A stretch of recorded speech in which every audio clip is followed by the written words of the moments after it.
Hey, good day, folks. Welcome, everybody, to our seventh lesson, seventh installment, and Beyond the Seven, live from Jerusalem with Rabbi Aaron Dovid Poston, who I am getting to know more, and I so am grateful that he takes this time to teach us great lessons. These lessons are taking us a little bit further than most have been sharing with B'nai Noach. It's a joy to hear it come out of Israel and out of Jerusalem, especially from a learned rabbi such as him. So without delay, I'm just going to jump right in and see how Rabbi's doing today. Rabbi Poston, so good of you to stay up. I know it's like 11:30 p.m. there in Jerusalem, and you just hang in there and stay up so that you can share with the rest of the world. We thank you. Thank you, Dan, and thank you for all the people who joined us tonight. I want to thank you for joining us. What can I say? Shavua Tov. Have a great week from Jerusalem.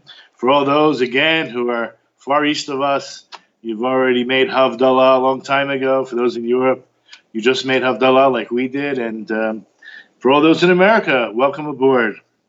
And for all those who are watching afterwards, we thank you also. They appreciate it. Yeah, I just wanted to, I think, take up where we left off last week. There was, I mentioned it may be controversial. Apparently, there are some people who have found what I'll mention the rabbi's name, who's been accused of being a little bit off base, Rabbi Manish Friedman, and I think it's a big mistake that these people are accusing him of teaching. Put it this way, when you take a clip, just a small clip, and you try to make something look very bad, it's a big problem. And let me just explain. We're going to be reading tonight a little bit a lot from the Mesilat Yesharim, where we left off. The very last statement was doing something for God. And I mentioned, you can't do anything for God. This is a core principle in Judaism. So I'm going to try to explain it. I'm going to try my best to explain it in simple terms. I know this can be very Kabbalistic. There's a book called the Tanya. I don't know if you can see it. Okay. This is the Bible of Chabad. It's basically all the Hasidim appreciate this deep Kabbalistic work explaining the way of God. Now seems to be, I'm going to use this, it's called the Nefesh Chaim. It was put out around the same time, a little bit later, after the Tanya, but the same generation, by Rav Chaim Volozhin, who is the star student of the Vilna Gaon. That I'm going to read something from. It's called the Svarim blog. I'm going to read a few paragraphs from it because he really explains that there's no difference. There's no difference. What the Hasidim did, and I mentioned before, I have nothing against Hasidim. And neither does the Ramchal. But there's a difference between people who are learned and have excelled, let's say, had gone beyond the letter of the law, which is what the Ramchal explains is the midah, the character trait of Chassidut. And so there's no difference. Let's say the difference is between, let's say, the leaders who are well learned and some of the followers some of them may not be as learned and are following just out of rote. And that could be a problem. We all agree in any situation. Okay, so where did I want to? So let me just show you this new volumes, these new translations. It's called the Nefesh HaTzimtzum. It's a 2-volume series. Okay, and this is where the Svarim blog is based on this new book that came out. I don't know how new. I shouldn't say it's that new, but I could tell you when it was put out. 2015. Recent. But we're talking about it was written 250 years ago. Let me start. Let me just start a little bit going back why we're doing this. But this is called Beyond the Seven. So Beyond, to me, introduces the idea of being a chassid, a true chassid. Why? Because as the Rambam begins to explain that all of mankind is, let's say, mazhir. They're warned. They're supposed to be careful. And that is where the Mesilat Yesharim actually begins. The path of the just begins where you're careful, and then he brings these steps. Again, just to reiterate, this is based on a brisa of Rabbi Pinchas ben Yair on how to eventually reach Ruach HaKodesh, resurrection of the dead. Okay, you have to go back to the first six, maybe the introductory of this Beyond the Seven. But since the Rambam starts off with Zahir, you have to be careful. You were warned in the seven. Eventually, what he does say is that someone who's accepted these laws because of the revelation at Mount Sinai, he's now called a Chassid. So I believe, this is just, where I'm going with this, is that the word Chassid was not used lightly. It's someone who feels that they are, again, there's no such thing as a new religion. Somebody asks, is this like some kind of new religion, new fad? This goes way back. We could talk about Jethro, perhaps before he converted. Even if he converted, he was a righteous Noachite. Of course, we have people before that. Even Ruth, before she converted, she was known to be a righteous person, and her name, Ruth, the value in the gematria is 606, because she accepted beyond the seven another 606 mitzvahs when she converted, but she was a righteous Gentile, keeping the seven before she converted. So Ruth is 606 plus 7 is 613. And she's known to be a righteous Gentile as well, before she converted. So the idea of Chassidut can be really misunderstood. And that is where the Ramchal in the Mesilas Yesharim is basically, as I left off last week, he says, maybe we'll also talk about it now, that I don't really want to go back too far, but he mentions that many pseudo-Hasidim, that's the term he uses, have sullied the image of Chassidut in the eyes of the masses, even intelligent people, because they think that the whole concept of Chassidut is based on empty ideas. And trust me, they're not. It's the deepest of deep, and according to what we'll understand in the Nefesh HaChaim, the difference between the Tanya, he basically, according to this Sfarim blog, he himself did not go into many sources. Okay, whereas the Nefesh Chaim actually did. And the sources are, and we're going to see tonight, already back from the Gemara and in the Torah itself. Okay, with that said, I hope we have some clarity here on why we're doing this. So this chapter 18 in the Mesilas Yesharim begins, we're not in the beginning, but we're a little bit further in, where he mentions about these pseudo-Hasidim do not realize that although some of the things are necessary for penitence to achieve full atonement, and some are appropriate measures for Perushim. Now, what's the difference? Perushim are those, we call them the Pharisees, right? They're the ones that separate themselves. They're more concerned about not violating the negative commandments. And that, I hope, by any righteous Gentile watching this, is already fully aware of what they are and is careful not to violate them, but also to fulfill certain positive commandments. That would be more like a chassid, or we're going to discuss this. Let's keep reading. So we mentioned that the perushim, they are the measures they take are in order to distance themselves from sin. Okay, and there's a comment here that explains that sometimes it's appropriate to deprive oneself somewhat in order to uproot haughtiness. So haughtiness is something to stay away from. One of the ideas that we brought over many, many times is it's not 7 specific laws. There are 7 categories and many laws underneath them. And we spoke in the very beginning about 30 laws. One of them I want to mention now, just so we have clarity. They're not all negative commandments. One of them in that list of 30 was the positive commandment to engage in the study of those parts of the Torah that are relevant to the Noachites.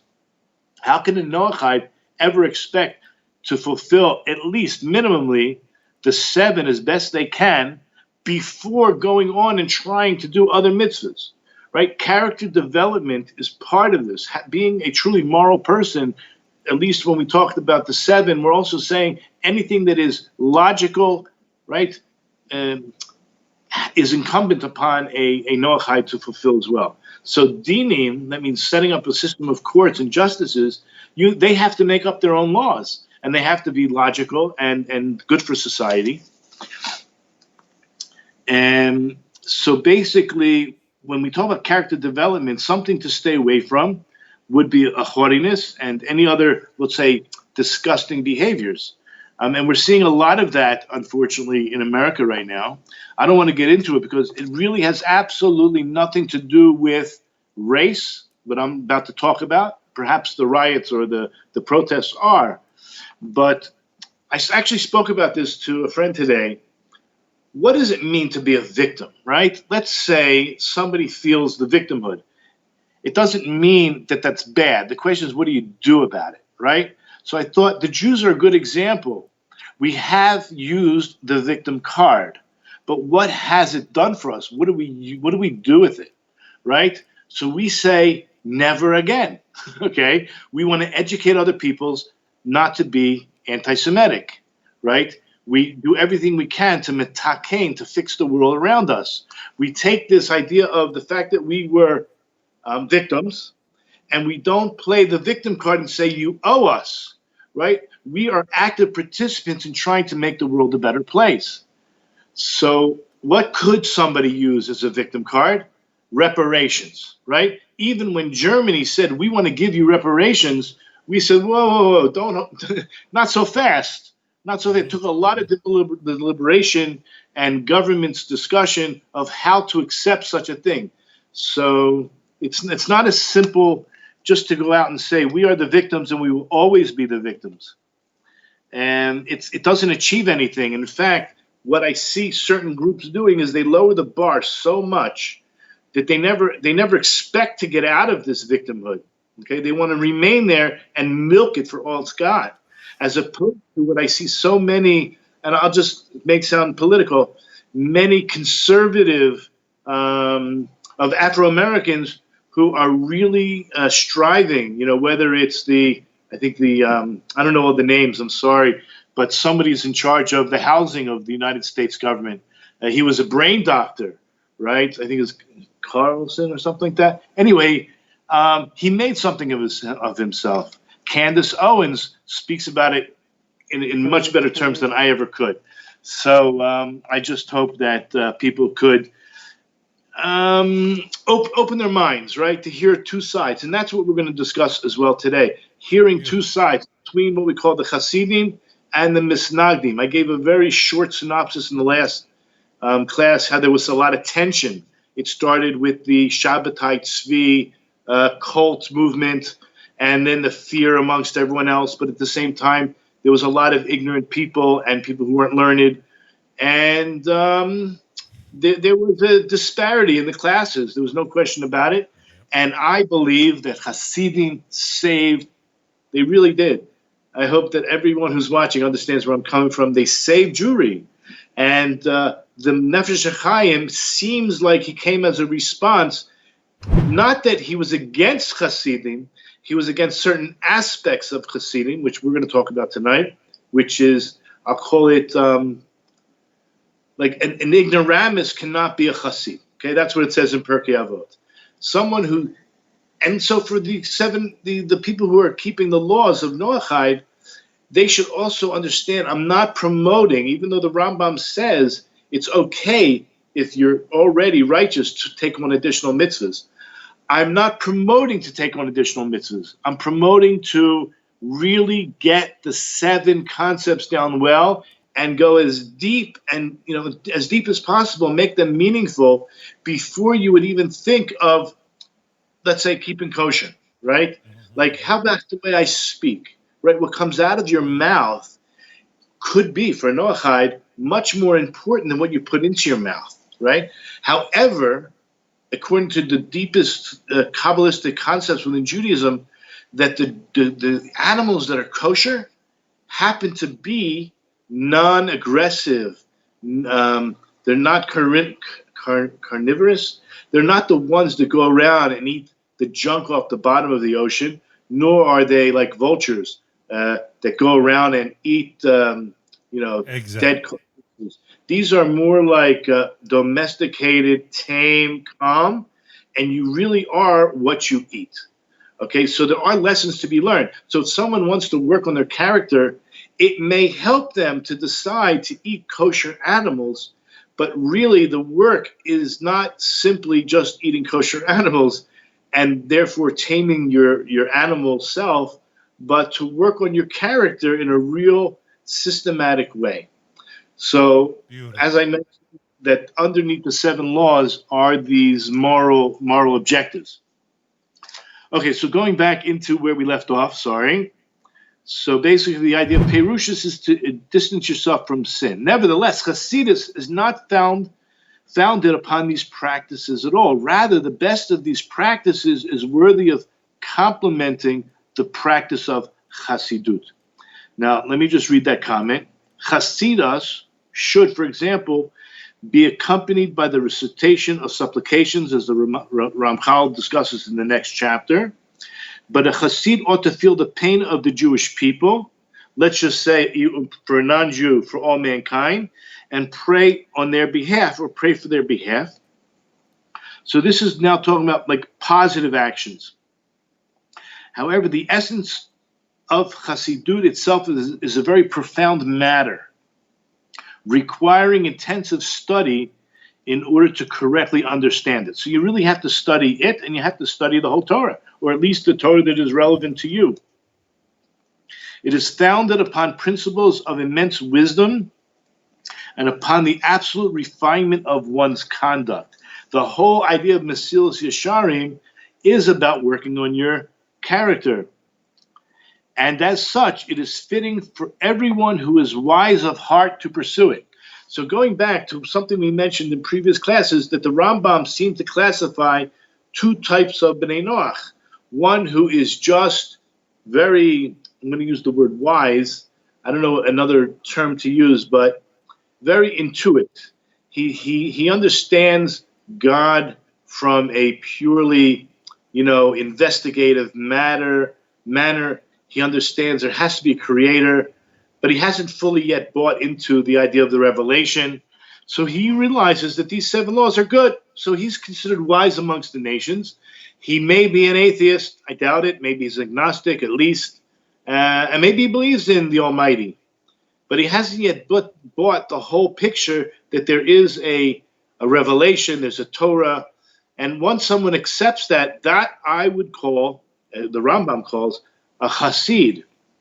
And therefore, he would also, or she would also get not just blessing in this world like the wise amongst the nations, but someone who goes beyond that and actually receives the world to come, which is an unbelievable kindness for infinity.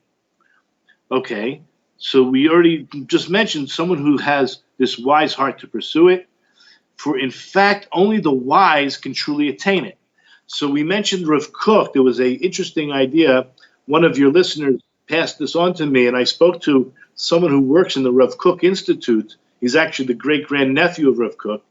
And Rav Kook seemed to imply from the Rambam that the wise was a Kal V'chomer, that of course he gets the world to come. So it sounded like at first reading, perhaps it's a totally different reading than we've all read, that it's the Hasid who actually is a much higher level, and the wise is on a much lower level. But what he seems to say is that it's only through thinking. This is what God gave you. Think. Nobody's trying to brainwash you. Nobody's trying to just slip it under the rug and just say believe like some other religions. We need you to think what's logical.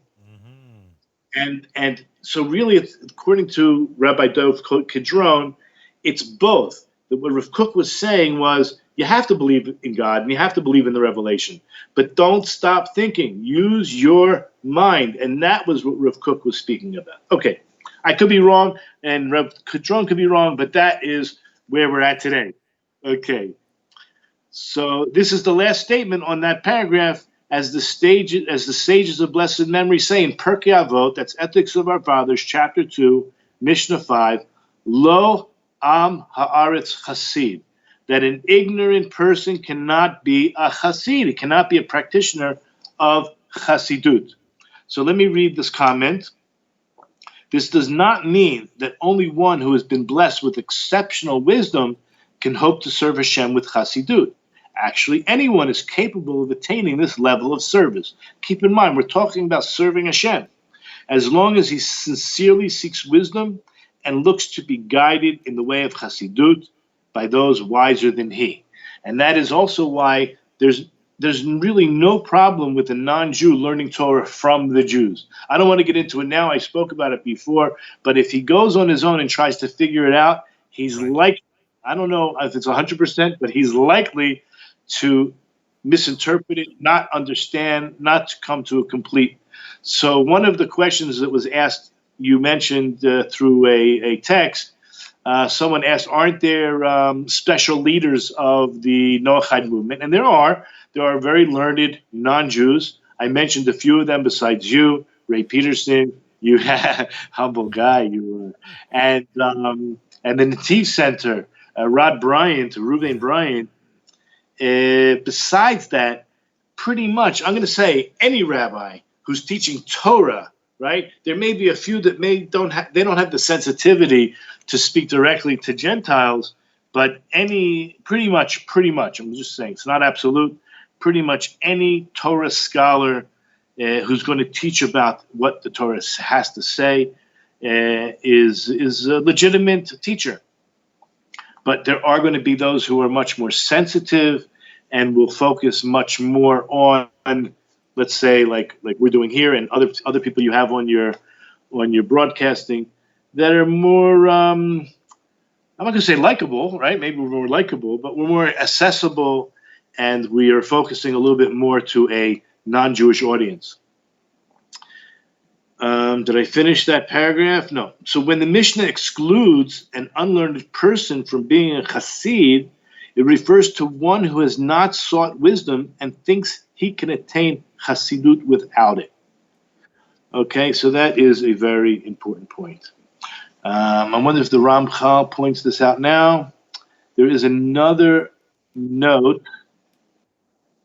Okay, I'm not sure where he points it out, but let's go on. So what then is authentic chassidut? And I mentioned in the last class, I'm going to talk about a Gemara in Brachot 17a, which I'm going to do now, right after I read this paragraph. Now we shall explain this matter in an orderly fashion. The root of chassidut is encapsulated by what our sages of blessed memory said. And this is what I would find controversial.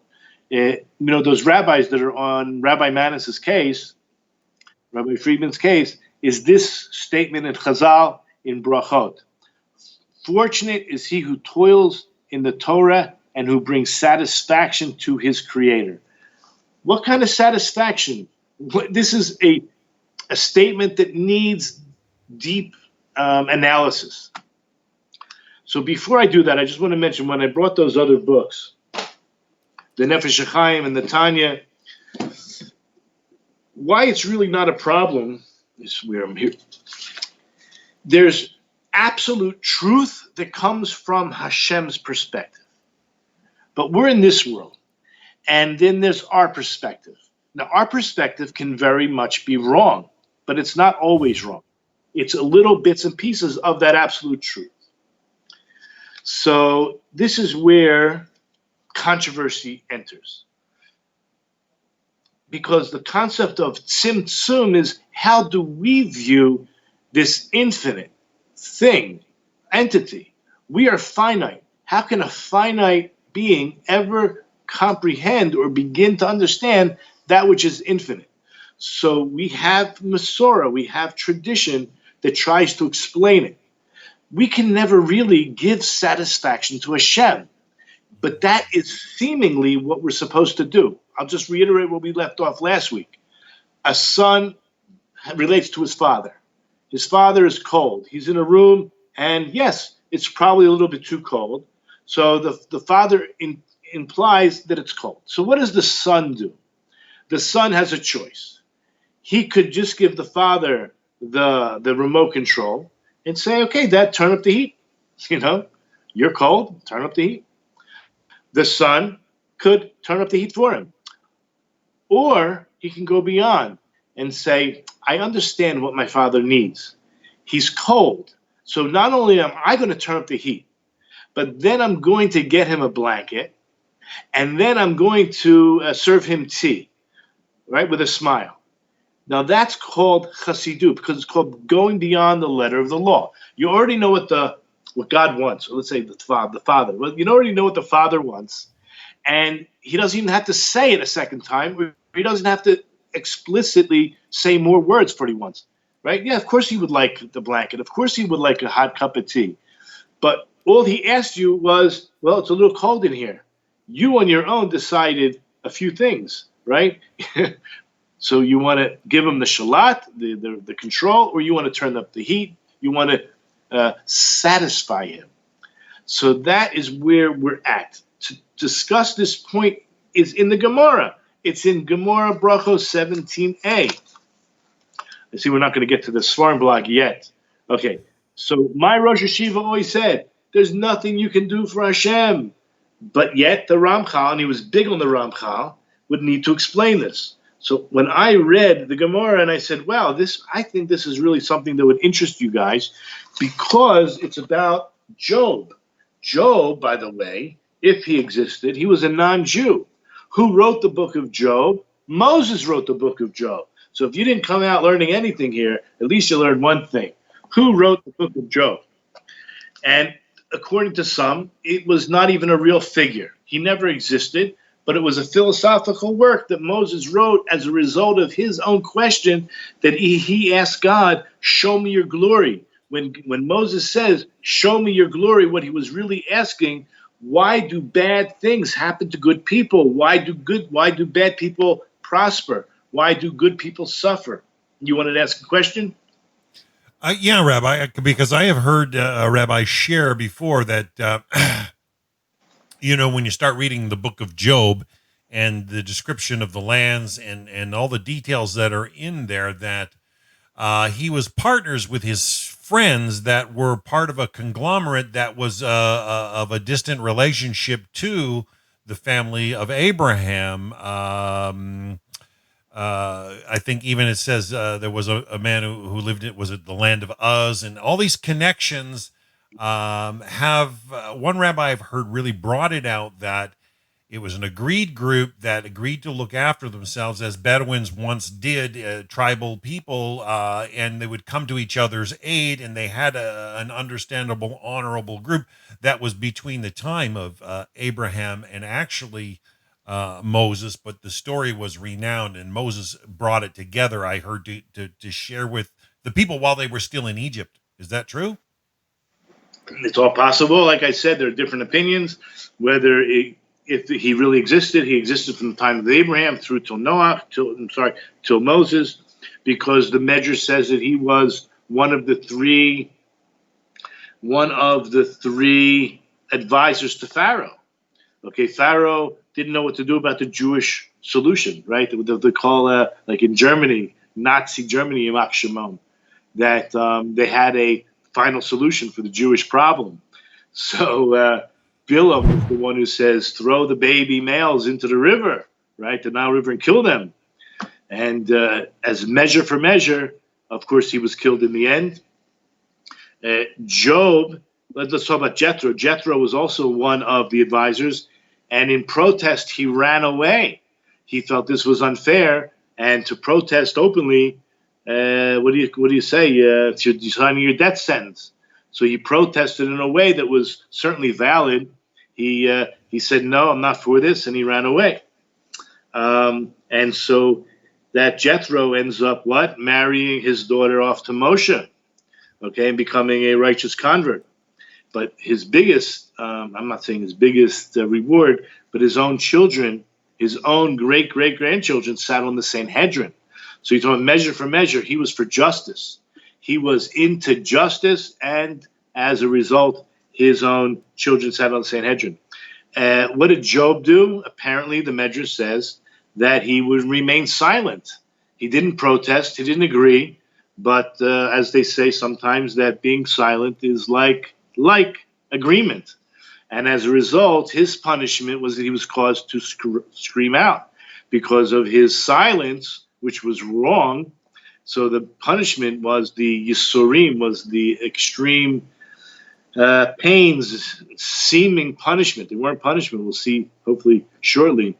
There was issues that had to be worked out over there with Job. So that's what we're going to go with tonight. So let me just go to the Gemara. It mentions about this particular Gemara discusses the different Talmudic sages, what they would say when they finish their Amidah, when they finish their silent Shmoneh Esrei and prayer. And after that, it brings a side statement of what Rabbi Yochanan would say whenever he finished the book of Job. So, by the way, when we finish a whole Masechta of the Talmud, which are 36 of them, or finish an entire book of the Torah, of the Tanakh, and in the way that Rabbi Yochanan did, in other words, he studied every letter and every word and went deep, he would make a big party. Okay, it's a big deal. So he would mention these words. I'll just say it in English, although the Hebrew is very, you know what, I'll say both. Okay. Let me read it in English first. A person will ultimately die, and an animal will ultimately be slaughtered, and all are destined to death. Now, this sounds very gruesome and depressing. We'll see that it's not. But rather, happy is he who grew up in Torah, whose labor is in Torah, and these are the words, and who gives pleasure to his Creator. How can you give pleasure to your Creator? Who grew up with a good name and took leave of this world with a good name. And such a person lived his life fully. About him, Solomon said in Ecclesiastes 7:1, a good name is better than fine oil, and the day of death is better than the day of one's birth. So basically, this Gemara is talking about good deeds, your fulfillment of mitzvahs or kind acts, which I mentioned from the very beginning. This is what Yibaneh is all about. So accompanying all of our chesed projects, we want people to learn about chesed. And that's another reason why I chose Beyond the Seven, because we're going to find out the root of Chassidut is really about chesed, which I hope nobody stones me for this. It's about doing chesed for Hashem. Hashem doesn't need anything from you. Yet this is all about somehow satisfying him, doing it for you, not for yourself. Doing it for him. What does he need? Okay, I'm going to get myself in trouble, but nobody can stone me. This is the Gemara, okay? Rabbi, that's angelic. If you know, it's really, truly angelic. I mean, when you think about doing hesed, deeds of kindness, acts of loving kindness, I mean, you're being an extension, you know, and I saw that when I researched your background before this guy's doing just kind work. That's all he's about. Thank you. I appreciate it. Well, I hope that other people will just follow my lead. Before I go into this, I just want to mention there's a well-known statement about the tablets. Yeah, you have 5 commandments on each of the 2 tablets that were given to us, which we call the 10 commandments or the 10 statements. So it's well known that the first 5 have to do with the connections, the mitzvot, between man and God. And the second set is between man and man. Now you can look at them and see them, but you have to ask this question. Rabbi Poston, if that's true, what do you do with number 5? It's on the first set of tablets, right? If it was number 6, I got it. But it's number 5. Honor your father and your mother. What does that have to do with between me and God? Okay, let's see if anybody has any questions. But in the meantime, answers. But let's say like this. I know there are people that have very dysfunctional relationships with their parents. I get it. I understand. But there's, like Rabbi Kaufman mentions, there's no test that you didn't get that you can't handle. You can get beyond it, which kind of relates a little bit back to these riots, right? The beyond, obviously protesting is not only praiseworthy and legal, but it's the right, okay? We're not talking about protesting, okay? We're talking about horrible crimes being committed. So basically, how do you relate to Hashem? Hopefully you had a father in your house, right? I know this is a big problem in today's day and age. Some people don't have a father in the house. Or if they do, some have two mothers or two fathers. I mean, there's some real issues going on that I don't want to even go into. But let's just say a lot of people do have dysfunctional families. But the main idea is that hopefully we realize that our parents gave us life. We have to have an attitude of gratitude for whatever they gave us. Hopefully it was a warm environment with a roof over our heads, with delicious food, but it wasn't always, right? Some people do not have that comfort. I got it. Okay. This is what I call the Trinity in Judaism, the Holy Trinity in Judaism. Man has three partners, not God. I want everyone to understand that. The name Adam, A-D, Aleph, Daled, Mem, okay, is the gematria of 45, okay? Right? Aleph is 1, Daled is 4, Mem is 40. So you have 45. How is there three parts in man? First of all, the man gives, when he inseminates the semen, he's giving over the white part, and that goes to our teeth and our bones. And the female is the red part, and that goes to the flesh and the skin. And the God, Hashem, gives the spirit. Okay? That's why we have this Trinity. Now look at the name man. Adam is 45. The word mother and father actually equals 44. So you have Av, which is 1, Aleph, and Bet, which is 2, which is 3 altogether. And then you have Aim, which is Aleph, Mem, which is 41. So 41 and 3 is 44. And then you have the Aleph left over. The Aleph is 1. It's always referring to Hashem. So you have Adam, right? You have the full 45. But the idea that Hashem, even the Aleph, is a letter that's made up of 3 other letters. You have a Vav on its side, and then you have these 2 Yuds protruding out from the top and the bottom. So Yud is 10, 2 Yuds, that's 20, and the Vav is 6. God's Yud, Hey, and Vav and Hey is the gematria of 26. So within all this framework, man, so we have an attitude of gratitude towards our human parents, right? The physical life they gave us, an opportunity. So we're grateful to them. We have to show gratitude, and that's part of the idea of kibbutz v'aim. But Hashem, without the Spirit, He gave us the Spirit, and for that we're also grateful for. So why is this the 5th mitzvah of honoring your father and mother in the category between you and God? Because God gave us these human parents so we can understand what it means to have parents, to have gratitude. Every time they changed our diapers, every time they gave us our lunchbox on the way to school, every time they made sure that we finished our homework, which was good for us, right? That we didn't eat too much candy, whatever it was. They tucked us in a bed at night, right? They sacrificed. A parent sacrifices a tremendous amount for his children, for their children. So, the mother, you can just imagine 9 months carrying. It must be very uncomfortable. Forget about painful at the end, right? So there's a lot of sacrifice that the parents do for their children. But that's what we call the Holy Trinity in Judaism. That's 3 partners in man, not in God. I guess somebody along the line got a mistake somewhere. But, okay, we're not going to go there. Okay, why are we talking about that? I said we always go off on these tangents. Okay, so the Hebrews, like Rabbi Yochanan, Kihave Messiah Sapra De'iu, whenever Rabbi Yochanan would finish this book called Job, Amar Hachi, this is what he said: Sof Adam Lemus, the end of man is to die, which sounds very morbid. Cool. Sof Behema L'Shchita, the end of an animal is to be slaughtered.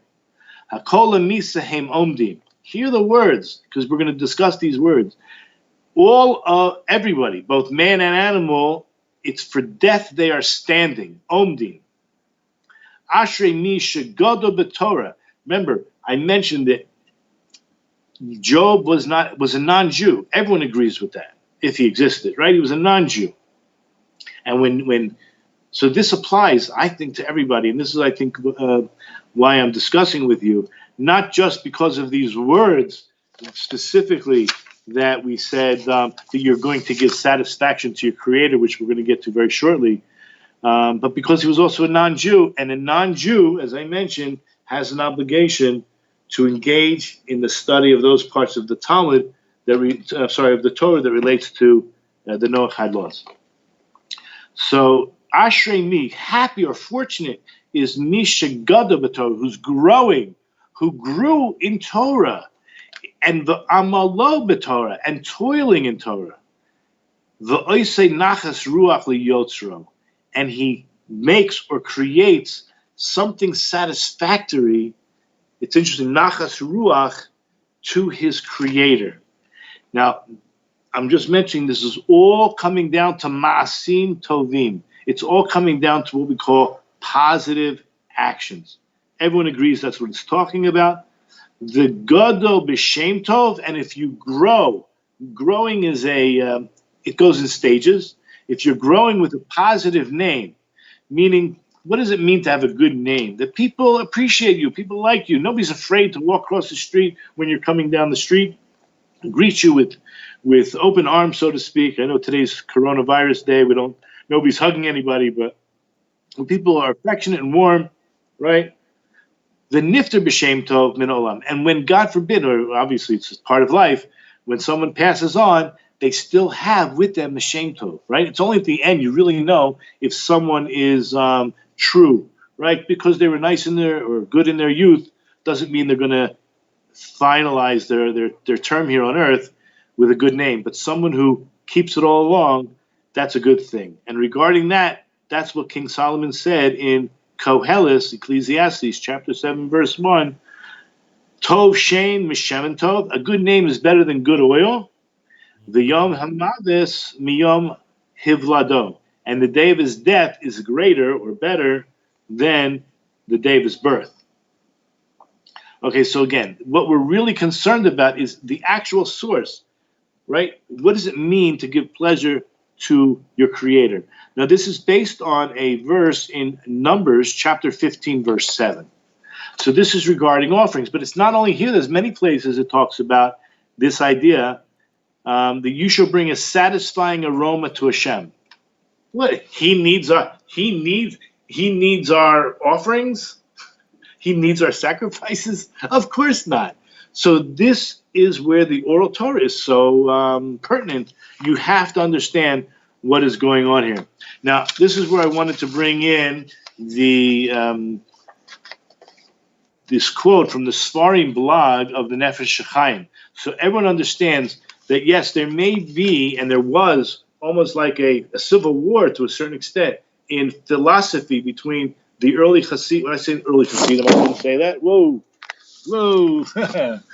Okay. It's all good, Rabbi. These things happen. Especially when you're talking about the controversial things. Okay. And there was some infighting. Okay. There was some harsh words said then. And hopefully by now, those words are unnecessary. And this is where I want to bring to the point that a lot of people have grown through this dark period of Jewish history.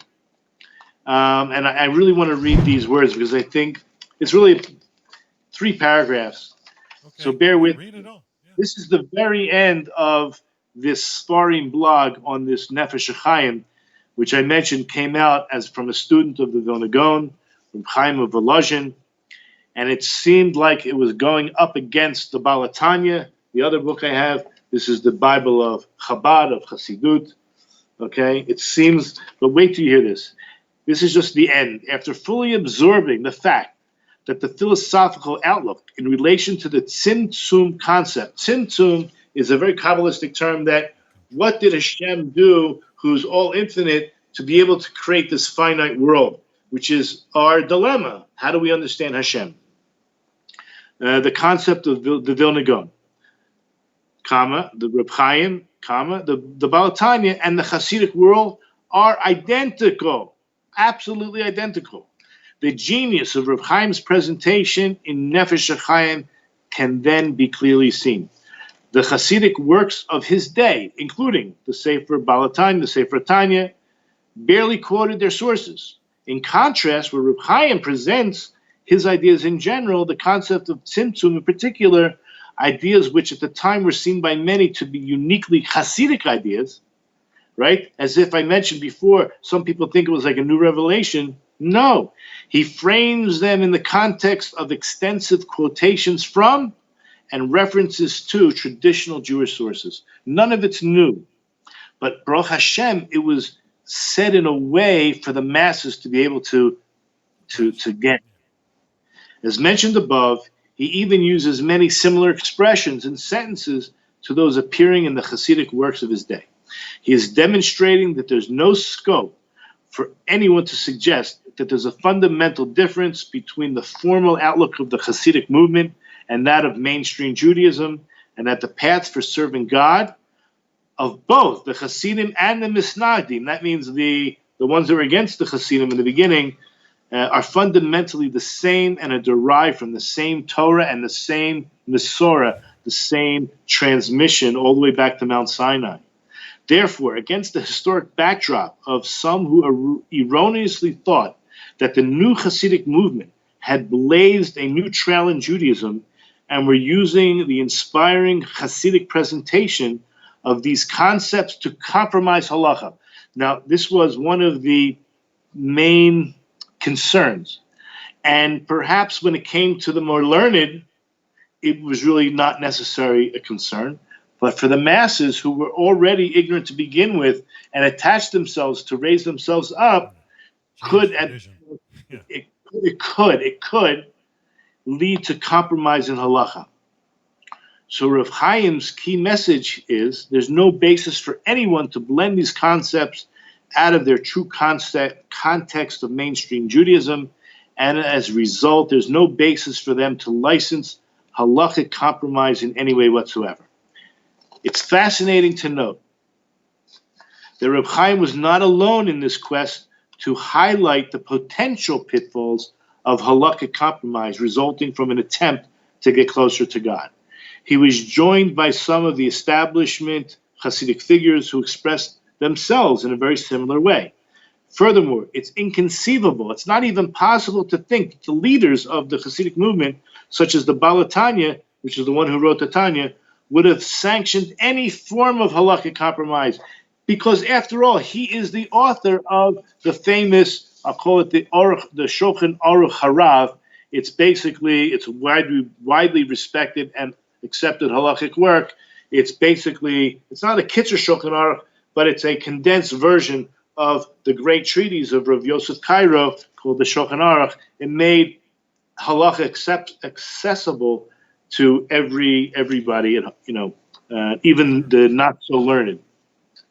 So he was not, and the leaders were not interested at all in downgrading halacha. This is the last paragraph. The underlying principle guiding Reb Chaim's presentation in Nefesh HaChaim reflects the position of his master, the famous Vilna Gaon, that as the Kabbalah is an intrinsic part of the Torah, it cannot be that anything derived from it can prescribe any action which contradicts or is inconsistent with the Torah. Any directive derived from the Kabbalah which contravenes the Torah and halakhic practice must therefore be a misunderstanding of Kabbalah. There's no way that Kabbalah can go against the halacha. We're talking about Reb Shimon Bar Yochai, is responsible for Huar, and all these other Tanaic sources, authors, were the sources for all the other in Kabbalah. And in addition, this principle was explicitly highlighted by some of the Hasidic masters who were also clearly objecting to the same phenomenon of halakhic compromise on the periphery of the Hasidic world that Reb Chaim was objecting to. Okay, now, I just want to hang in there. The last paragraph is about 6 lines. The outcome of all the above is that because of Reb Chaim's historic motivation to write the Nefesh HaChaim, he has left us with a remarkable work, a motivational framework of how a person is to view and philosophically interact with the world, which substantiates every statement it makes by referencing many traditional Jewish sources in general and Kabbalistic sources in particular. As a result, this is just a plug for the book, but it's really about the book itself, not just this new edition. The balance of it. It itself is a unique gateway into the highly unstructured world of Kabbalah. It is a tremendous portal through which a genuine introduction to the world of Kabbalah and to the deeper meaning of the Torah has been made accessible to one and all. This last line, may the study of Nefesh HaChaim and Reb Chaim's Torah bring a true conscious awareness of unity in the Jewish world. And this is what I'm praying for, because the idea that Rav Manis Friedman is somehow off is like a ridiculous comment. Of course, if you just listen to 1 minute, you would take it out of context. Like here, if I tell you, listen, we're going to make God happy, we're going to do things to make God happy, it sounds ridiculous. So when I put it in context, that we're talking about from our view, not from the absolute truth, there's nothing you can do to change or improve God, but it's all about you and what you can do to improve yourself, because that's what your life is really all about. And with that introduction, I want to go into a few of the ideas in the commentary on this particular Gemara. Now, I hope that people understand that I use text a lot, and I don't know where to start. I want to talk about the Ben Yehuda. I see I'm already close to an hour. I really want to do the Ben Yehuda first. It's Take interesting. as much time as you need, Rabbi. Okay. It's so interesting that you mentioned about Job being perhaps at the time of Abraham, because the Ben Yehuda, I told you, is a great Kabbalistic sage from Iraq, a Jewish sage about 150 years ago. He's going to tell us about reincarnation, and that Job, in his previous lifetime, was Abraham's father, Terach, who worshipped idols. And in this world, when he lived in this world, he was purely righteous, but he had to pay for his past deeds. Okay, so let's begin to read a little bit. If that's interesting to anybody, let's hear. So the Ben Yehuda quotes the Gemara that says, whenever Rabbi Yochanan finished the book of Job, he would say these words. So this is how he always begins, near at least the Siyata Deshmaya. With God's help, I will explain the reason for the words that Rabbi Yochanan uses after reading and learning Job. Because it's well known that Job was he was really a great tzaddik. He was really a great righteous person. But he received these Yisurim, very difficult ones, because of what they call Gilgul Rishon, because of a previous life. Shu Gilgul Terach, he was a reincarnation of Terach, who worshipped idols. Therefore, on account of his soul, that it's the same soul as Terach, this is why he received these tribulations, these trials and tribulations. Now I want to explain. I don't want to go there. Okay. Anyway, so he quotes the Ben Yehuda quotes the Al-Shich on a verse, chapter in Job 32, verse 2, and mentioning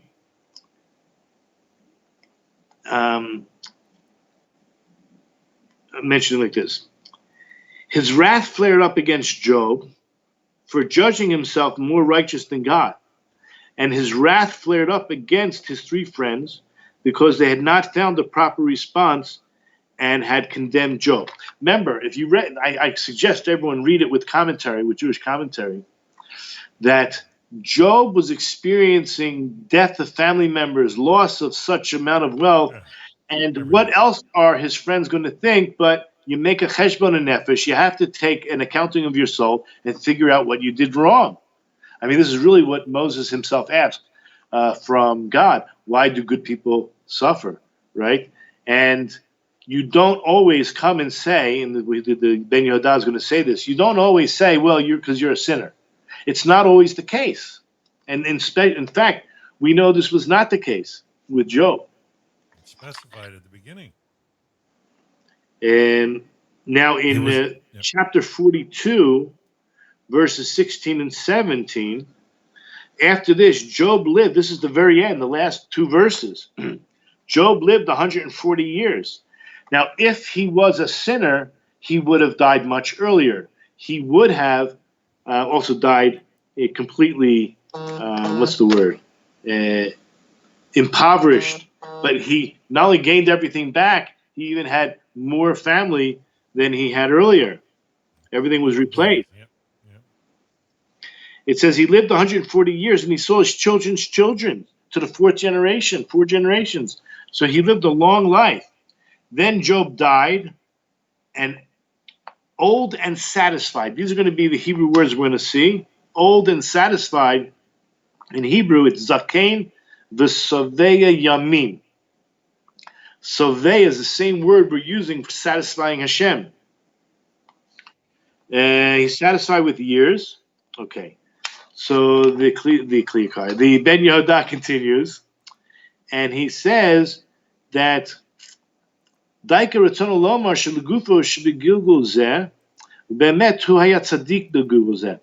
truth is that yes, he had been totally righteous. He really was totally righteous in this world, and you can learn from this. Yilmod ha'adam bina, the man should use his noggin, his ability to understand that if he sees somebody with a very difficult life, very difficult, seems like a punishment, you know what? If he's a tzaddik gamor, he's a completely righteous person, he shouldn't think that he's violating any of the character traits, right? But rather, he should actually place the reason for all this suffering is on a previous life. Now, I said I didn't want to speak about it, but I kind of want to fill in some ideas. Amazing. Where there's two verses that seem to contradict each other. One verse says that a person will not die on account of his father's sins. Another verse implies that a person will be held accountable for his father's sins. You know, I don't have the verses in front of me, but we'll take this up next time. The third and fourth generation, and the Ezekiel then talks about the sins being on the person themselves. So these Kabbalists, the Ben Yehuda specifically, many other people explain that this is not talking about a father-son relationship. First of all, let's start like this. In the simple pshat, it is, right? That what's the difference? One is where you continue in the footsteps of your father, then you will be held accountable because Hashem is patient, right? Hashem doesn't take out his anger on the father because he's expecting that the person does tshuva. Then the next generation continues in the father's footsteps of acting, not justly. So then he will be held accountable and he'll face carrying the father's punishment as well, meaning he'll be punished more severely than if it was just him, because he had an opportunity. That's one idea. So the other one is that, what about the one who doesn't suffer? That's because he does not continue in his father's footsteps. So that would be the clear way to understand the contradiction. It's not a contradiction at all. But on a more Kabbalistic level, the way the Ben Yehuda and other Kabbalists explain, we're not talking about a father-son relationship. We're talking about my previous life, my soul is considered my father. The life I'm living now is considered the son. So again, the same idea. Am I following in the same footsteps as I did in my previous life? Right? If I am, then I will be punished. And if I don't, that means I have secured a path that will not be punished because I've gotten out of that bad track. Beautiful. But that sets it up where Ezekiel says the soul that sins shall die. Boom. Yeah. So this is what we're talking about here. So too with Job. So remember, it says what Rav Yochanan would say, the end of man. So what is he really saying at the end? He says everything, all, both man and animal, are destined for death. Didn't it already say that the end of man is death? And then it goes back and after it said that the animal is for slaughtering, and then it says everyone is destined for death. Means like this. This is what he means. That even those who are already dead, they're going to experience another death once they are omdin. Omdin means standing again. That they will come to a new incarnation in order to fix whatever took place in their past, and they'll die a second time. That's what it means by saying in the beginning, Sof Adam Lamut, the end of man is to die, and everybody, all are standing to die. Why did it need to be said twice? So then he says another reason. Because at the very end of Job, which we just read in chapter 42, verse 17, that he was a Zakein v'sovei yamin. He was an old man, but I want you to look also, this was spoken about, these same words pretty much are used by Abraham, where, I have it here somewhere. Yeah, it's in Genesis 25:8. I just can't find my source for it, but I'm pretty sure that's where it is. Yeah. Would you like me to read it?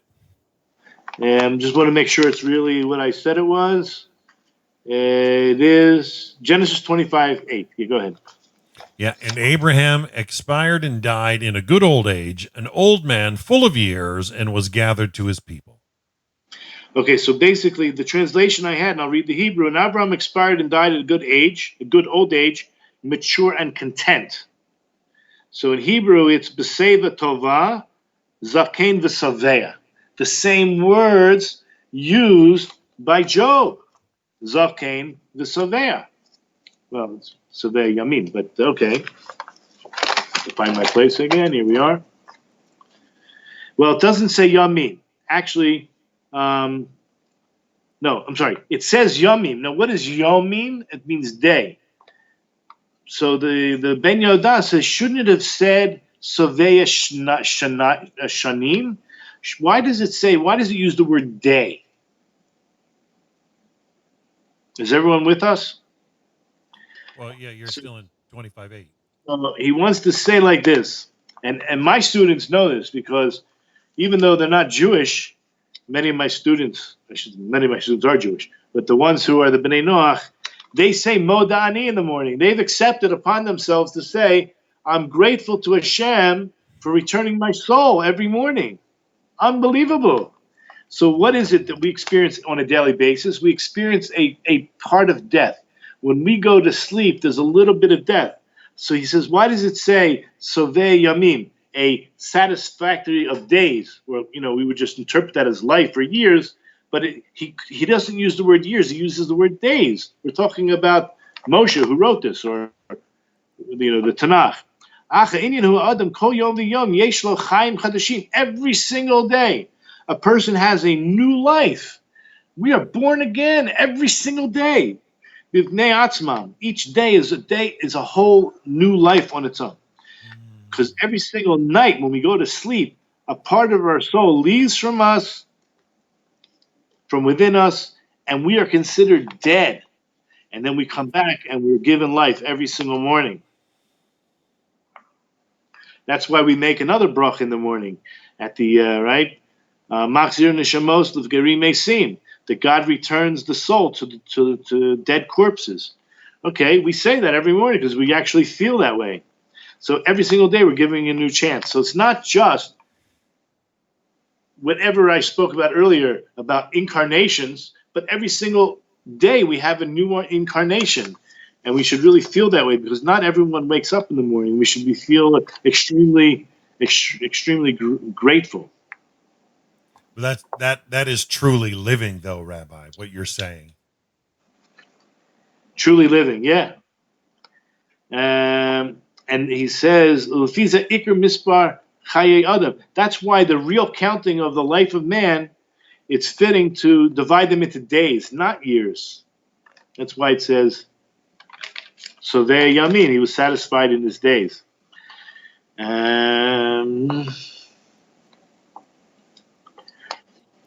Okay, so there's really good stuff. I don't even know where to go. There's just too much. I want to, the truth is I can continue. I can continue a little bit now, and then we can continue this, start off next week with it. It's your call, Rabbi. I'll just continue because there's too much good stuff, and I know that there was never enough time to do it all, but it's just too delicious to skip over. So I'm going to continue. Well, Tom is taste, and we're discussing the taste of the Torah. This is why he placed his words when he finished. We're talking about Rabbi Yochanan when he finished the book of Job. Because we just said he was sat right in the book itself, in the Sefer of Job, it says he was Sovei Yamin, he was satisfied in his days, Sof Adam Lamus, that he says the end of man is to die.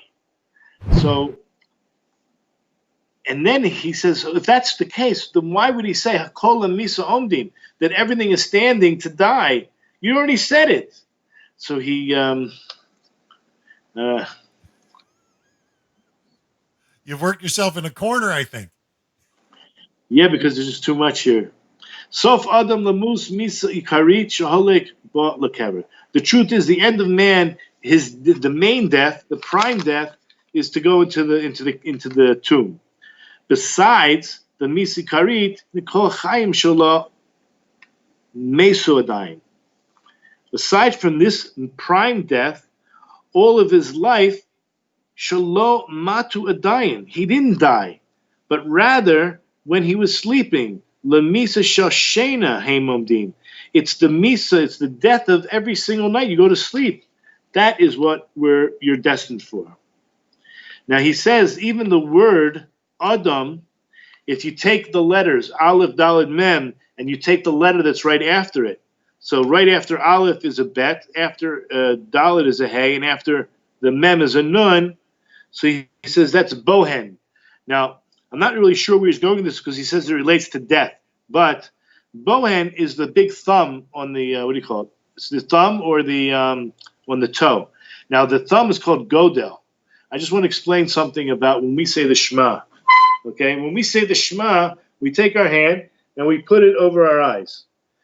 These four fingers, right, we're saying God is one. We're unifying God. These four fingers are going to actually represent the 70 nations. There's four prime kingdoms, right? That's, we'll call it Babylon, Persia, Greece, and Rome. They're all going in one direction. The Jew is the Godel, the great one, and they're going in an opposite direction than everyone else, okay? So when we're unifying Hashem, we're just remembering that. But this is called the Godel. The Godel is the great one, and that represents the Jew going in a different direction. There's a verse that says that the Jewish people are a nation that dwells alone. So the Jewish people are alone. We're not really with the 70 nations, okay, in the direction they're going in. So the word Bohen is the big toe or the big thumb. And he says, I'm not really sure, I don't understand it completely, but he relates this to a medrash. Somehow the word Bohen relates to death. So he says that's actually hinted in the word man itself. As we just said, the second letter is called Osio Shniot. So the letter that comes right after it is this Bohen. Fine.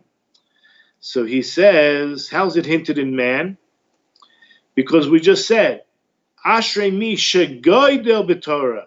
Happy is the one who's godel b'Torah, who's growing in Torah, great in Torah, as if to say, limudo b'Torah savev lo hagedula.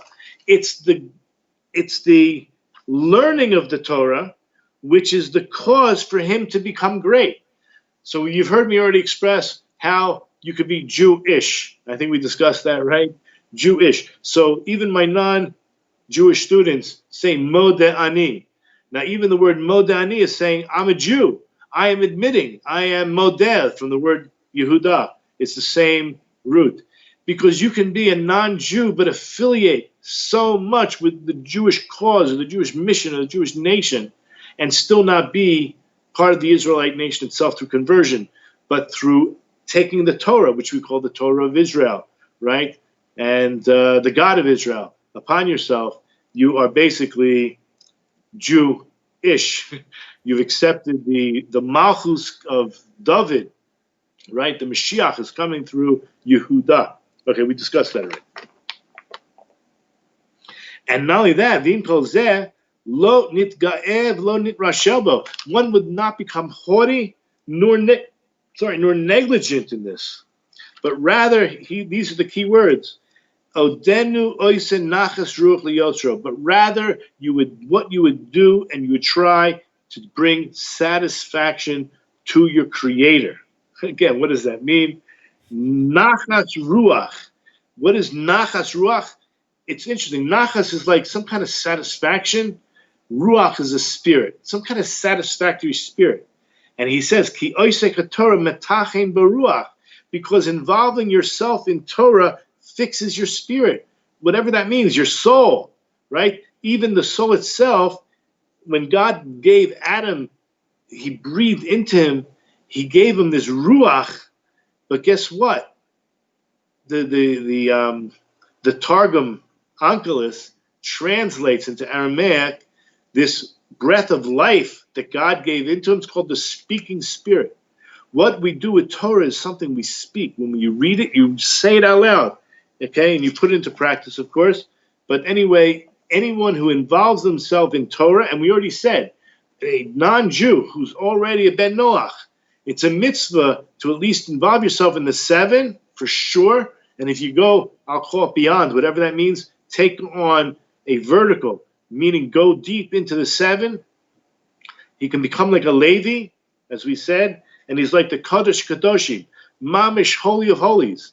Such a tzaddik, such a righteous person who's given himself over, like King David, to God's keeping. And God will take care of him. The God of B'Shem Tov and Nifter B'Shem Tov. So if he constantly is growing in a good name, and he leaves this world eventually with a good name, so then there's this Gemara in Gemara Sukkah 53a. In the temple time, we had the elders, the really old ones, trust me, would dance and sing in front of everybody during Sukkot. They had such a festivity. The whole world would come and watch these old guys juggling and flamethrowers and juggling with fire and doing somersaults. And they would, while they were singing, this is what they would say: "Happy is our youth, as we did not sin then, that did not embarrass our old age." Those are considered the Hasidim. Those are the pious ones who spent their entire lives in Torah and mitzvahs. But some would say, happy is our old age. Maybe these are not necessarily the people that were righteous their whole life. Happy is our old age that atones for, I can't read what I wrote here, for something when we had sinned. I think for our youth, these are penitents. So these are people who are like Bali Tshuva, people who were not always religious and then became religious. Right. But so they had some both remorse. would say, happy is he who did not sin, and he who did sin should repent, and God will absolve him and forgive him. So whether you were in the past life or this life, all you have to do is worry about what you can do now. Everything is going to be fine. Some of my students ask me, how do I know what my past life was? Shouldn't I try to find out what it was so that I can work on that particular area? I said, first of all, it'll come to you, because anything that you passed, anything that you succeeded in conquering, God will not test you again.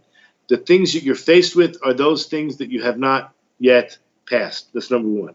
Number two, if you're really hounding me and you really want to know, ask yourself this question. When you were young and you saw something your parents did that irked you, you just said to yourself, when I grow up, I'm not going to act like that. That's the last thing. It's so embarrassing or it's so wrong. You just internally knew it was wrong. It's probably close to the target of what you probably need to work on. This is what I tell my students that ask me. So true, Rabbi. Okay, now, I think that most of these other commentaries, it's so key. I think that we should leave them for the next time. Okay, I think it's very important because I don't want to go too fast, and I know we only have a few minutes. So, let me see if I left anything. Let me just make sure in the Mesilat Yesharim we left off in a good place as well. We didn't get very far. Well, you brought it right home, though, and around to, the reality of going to sleep at night is death, and waking up and just living a new day every day, walking properly. And you brought things out that I think are useful, deep. Well, when we go into this whole thing of Masim Tovim, the good acts, this is what life is all about. That's where we'll pick up next week, because this is really what Beyond the Seven is all about.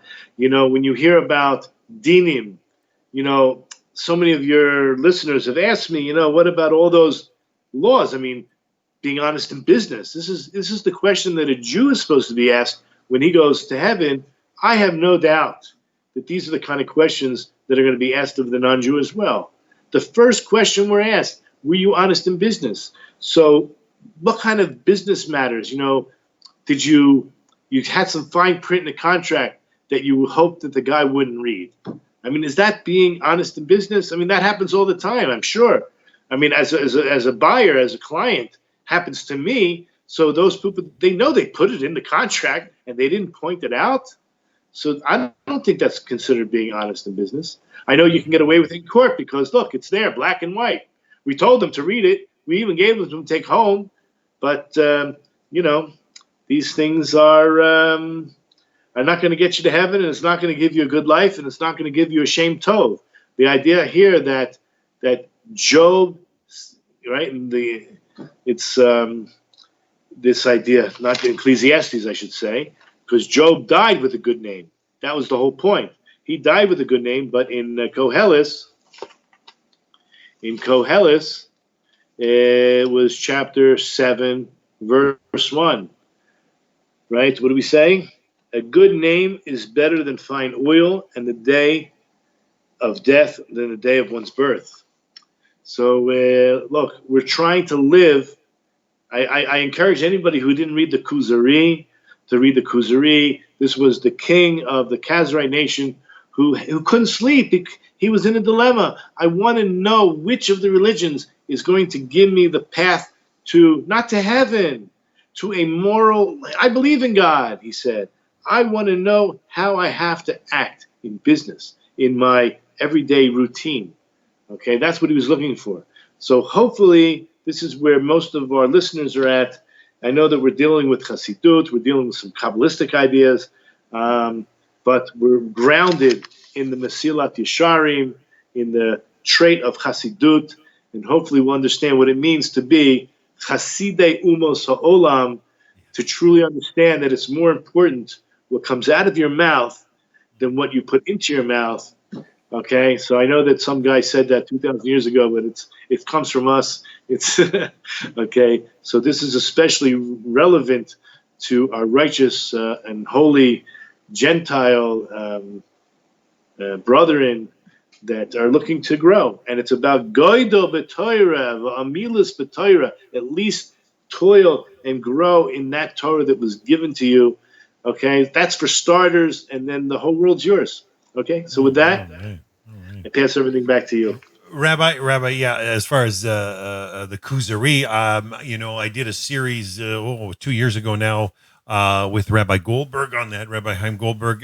We did 8 parts, just going through the first book.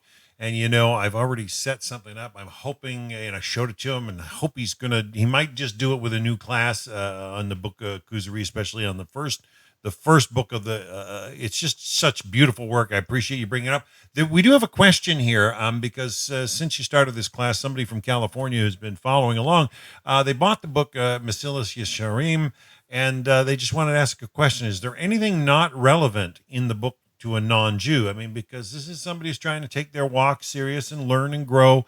Nobody wants to jump into something they're not supposed to, but I know it's a wonderful class. I sat into it with Rabbi Michael Skobach. I've heard some of his lessons on it. Beautiful, beautiful things that come out. But is there anything that is not relevant to a non-Jew in there that they should stay away or avoid? I think if there's anything that's not relevant to a non-Jew, it would become obvious, but I could be wrong. Anytime it says, because it's written for Jews, it's written for all mankind. You know, the Vilna Gaon, when he never met the Ramchal, but he was so interested, he said he would have given up everything just to meet the man, just face to face.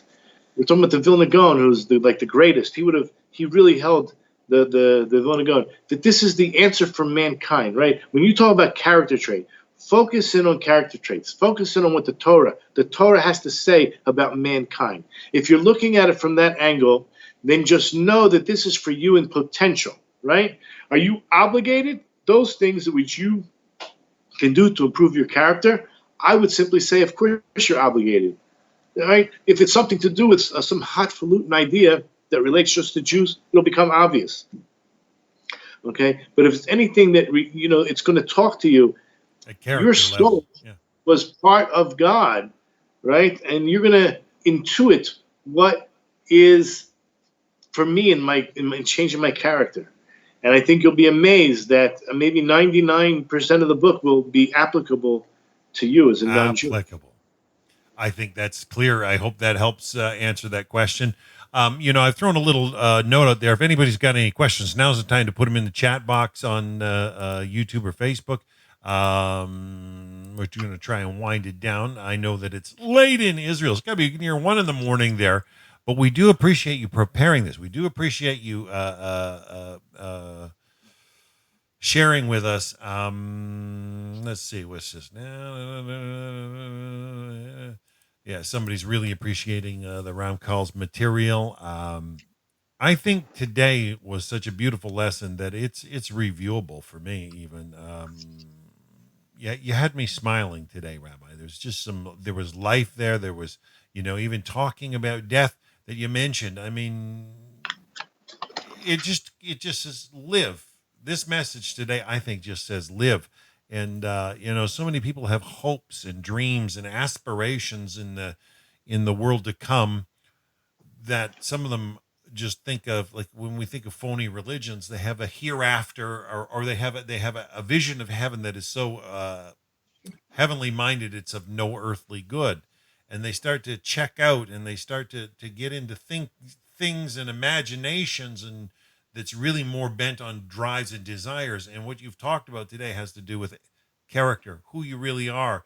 And I think the beauty of the book you're discussing shows us how we can be of earthly good and of usefulness here, and actually be happy and God honoring. But like you said, how can we when we're dealing with Hashem, how can we actually be of any use? I mean, to truly be humble. But I also love how you brought around this question today about Manis Freeman, Rabbi Freeman, because everything I've ever listened to from him just seems to drip wisdom. And I'm familiar with the debate or the points that came out, and I found it sad. It was a deep sad because I love the. Sorry. Anybody can make a mistake, but you approach the person, you say you're making a mistake, right? And he was told that under certain terms, all his classes have no sources, and all of a sudden he was very responsive, and he made a class on all his sources, right? And I watched that video, and they're all valid sources, right? Maybe it's an interpretation, maybe it's a slight nuance, but it's I agree, it's a very difficult topic to discuss. We will continue to discuss how, because that's what Chassidut is. It's this attitude, how am I going to please my Father in heaven? It's the most ridiculous thing. He doesn't need anything from us. But it's our attitude down here that is not going to affect him one bit. It's just the way we have to look at it and know that ultimately it has nothing to do with him. It has to do with us. It's the way, as I mentioned before, there's this concept called mitzido, mitzidenu, that there's an aspect coming from him, and that's called absolute, we call it truth, and that's mitzido, from his aspect. But we live in this world, and we have mitzidenu, from our perspective, and from, so it's a type walk. It's whatever. It's like walking on a tightrope. It's not an easy topic to discuss, and I give him a lot of credit for making every attempt, and I think that if anybody believes that he's making a mistake, instead of calling him evil, call him on his mistake, period. Ask him where his source is. An error is an error. And you have a problem with the source or the way he's interpreting the source, and is he the only one? You have the Lubavitcher Rebbe. You have other great Hasidic Rebbes who maybe interpret the same way. So your problem's not with Manis Friedman. Your problem is with Hasidut. And what can I tell you? I think that wow, Rabbi, we need unity more than ever before. We're all on the same team. We're working for the same boss. So where does this infighting? It's not helpful. What's helpful is proper rebuke out of love and being effective, right? There's no effectiveness here. Okay, maybe you're right. Maybe they did. They said something and he brought out all the sources. Now, what's the next step, right? They should apologize and say, okay, we see your sources. We don't agree with them, but at least you have valid sources. Something like that. Or now we accept your sources, whatever it is. I have no idea. But anyway, you've heard from me. Rabbi, your word coming out of Jerusalem, to us, to me is solid enough to say that, hey, there's a lot more behind the scenes.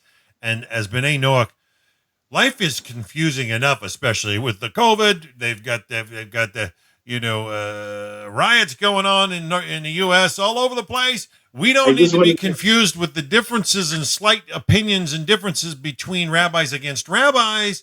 But heaven forbid we ever say that a rabbi is a heretic. I think that it's stepping out of bounds. Unless I can back it up. Now, Rabbi, I spent 25 years working with magnetic anomalies. Okay, most people have no clue what they are or what they're useful for or what wouldn't. But when it comes to my research on it, I'll stand toe-to-toe against any university professor on the planet when it comes to proving that the global flood happened just the way Torah said it did. I have no difficulty validating it and showing them right where their entire plate tectonic model is incorrect. I will do that, and I will back it up 100%. And I have no difficulty saying that. But when it comes to saying a rabbi's a heretic, I could never, heaven forbid, I ever say a legitimate rabbi with shmika, with that's in the chain all the way back to Moses Rabbeinu, is ever a heretic. Heaven forbid that should ever happen. That's not my place to say that.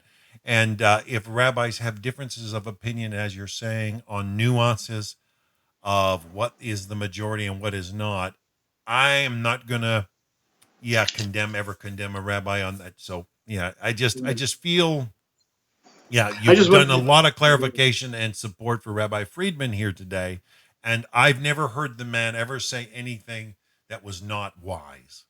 That's my opinion. So I want to thank you for sharing that from Jerusalem.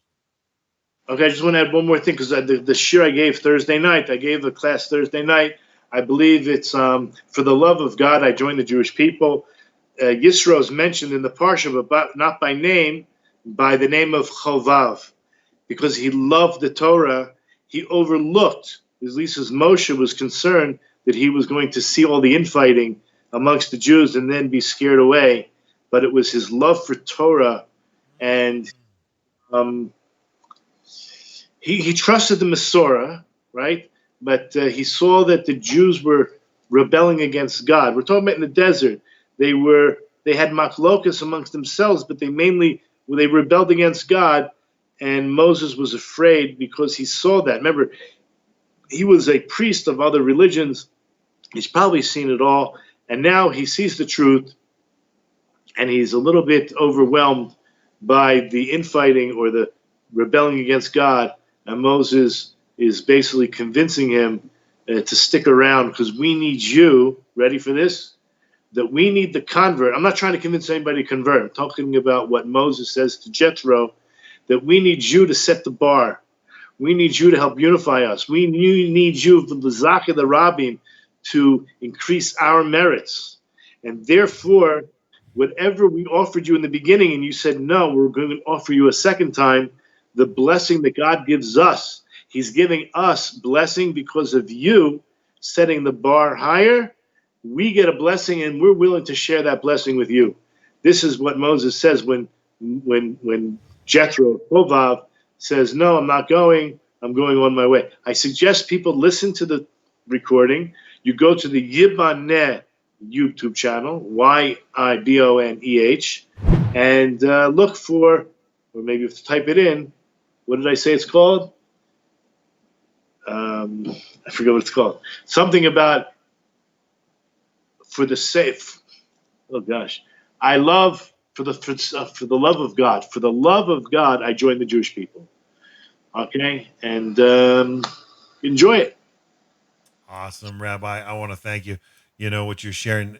You know, I've heard so often that before Hashem brought the Torah to the nation of Israel, that he had offered it to the 70 nations and nobody wanted it. As the days get closer, may our hearts be changed on that matter, and may those of the 70 nations be open to hear the light of Torah. And we thank you. We thank you for sharing it with us. So, folks, we got a lot more coming next week. You heard Rabbi say he's got big chunks he's going to put aside till next week for Lesson 8. So we hope you can join us. So hopefully same time next week, Hashem willing, we'll be sharing part 8. So till then, have a lovely, lovely week.